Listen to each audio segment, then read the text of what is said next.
हा फोन घेतला ना तर पुढची 2 वर्ष फोन अडकतो हा शब्दच विसरून जाल.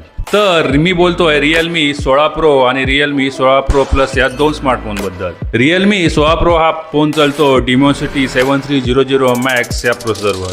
रोजचा वापरात सोशल मीडिया किंवा व्हिडिओ गेमिंगसाठी एकदम स्मूथ असणार आहे. तर रिअलमी 16 प्रो प्लस हा स्मार्टफोन आहे ना तो Snapdragon 7 Gen pro heavy gaming, video editing, मल्टीटास्किंगसाठी एकदम बेटर ठरणार आहे. जर कॅमेऱ्याबद्दल बोलायचं झालं ना तर दोन्ही स्मार्टफोनमध्ये 200 मेगापिक्सलचा मेन कॅमेरा असणार आहे. फोटोमध्ये एकदम डिटेल आणि स्पष्ट, व्हिडिओमध्ये स्टेबिलिटी चांगली आणि प्रो प्लसमध्ये झूम आणि स्टेबिलिटी अजून चांगली मिळणार आहे. या दोन्ही स्मार्टफोनच्या डिस्प्लेबद्दल बोलायचं झालं तर डिस्प्ले पाहिल्यावर फरक लगेच जाणवतो. दोन्ही स्मार्टफोनमध्ये AMOLED डिस्प्ले 145 रिफ्रेश रेटसह मिळतो, पण प्रो प्लस जो आहे यात curve screen premium look display आपल्याला पाहायला मिळतो. रिअलमी प्रो जो आहे ना त्यामध्ये फ्लॅट स्क्रीन डिस्प्ले आपल्याला पाहायला मिळतो.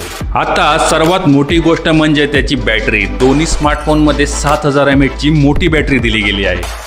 साधारणपणे 2 दिवस आरामात टिकते आणि 80 वॅटचा फास्ट चार्जिंग सपोर्ट देखील दिला आहे. म्हणजे 30 ते 40 मिनिटांमध्ये फोन एकदम रेडी टू यूज. तर दोन्ही फोनमध्ये डिफरन्स आणि फोन कोणी घ्यावा याबद्दल थोडक्यात माहिती. तुम्हाला एक रोजच्या वापरासाठी खूप चांगला फोन बघायचा असेल ना तर रिअलमी 16 प्रो एकदम तुमच्यासाठी खूप चांगला असेल.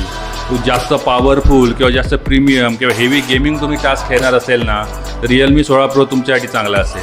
दोन्ही स्मार्टफोन खूप छान आहेत आणि सध्या हे दोन्ही स्मार्टफोन आउट ऑफ स्टॉक आपल्याला पाहायला मिळतात. ऑनलाईन देखील तुम्ही पाहायला गेलं तर दोन्ही स्मार्टफोन तुम्हाला अशाच अपडेटसाठी आमच्या मराठी वेबटेकला फॉलो करायला विसरू नका. खाली दिलेल्या फॉलो बटनावर प्रेस करा आणि आमच्या अशाच मराठी वेबटेकला फॉलो करा. असेच इंटरेस्टिंग नवीन टेक गोष्टी आम्ही यावर आणत असतो.